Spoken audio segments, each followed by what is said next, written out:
پتیلی کے اندر کلو 2 کلو پانی لے کر اس کے اندر دھلی ہوئی ایک گٹھی پودینے کی وہ اس کے اندر ڈال دی جائے۔ کس وقت؟ جب وہ پانی ابل رہا ہو، ابلتے ہوئے پانی کے اندر پودینے کی گٹھی ڈال دی جائے اور نیچے سے چولہا بند کر دیا جائے، جب پتیلی اتار لی جائے اوپر سے پلیٹ دے دی جائے، ڈھکن رکھ دیا جائے، بھاپ باہر نہ نکلے، وہ پڑا پانی اندر ہی اس کی بھاپ موجود رہے اور اس کا جو عرق جو نکلنا ہے اوپر اٹھنا ہے وہ بھی اس کے اندر ہی جمع رہے۔ جب وہ خود ہی نارمل ہو جائے، ٹھنڈا ہو جائے تو پھر اس کو اتار لیا جائے، اس کو کسی بوتل میں پیک کر کے استعمال کیا جائے۔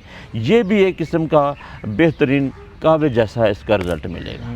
جو لوگ وقتاً فوقتاً بار بار قہوہ بنانے کی زحمت سے بچنا چاہتے ہیں تو ان کے لیے یہ ضروری ہے کہ وہ پودینے کا پانی اس طرح حاصل کر کے اس سے استفادہ کر سکتے ہیں۔ اس کے اندر اگر کوئی ذائقے کے لیے اس کے اندر کوئی چینی یا شکر ڈالے زیادہ بہتر ہے۔ اگر شکر کے بغیر، چینی کے بغیر، میٹھے کے بغیر ہی اگر پینا چاہے تو وہ سب سے بہترین ہے۔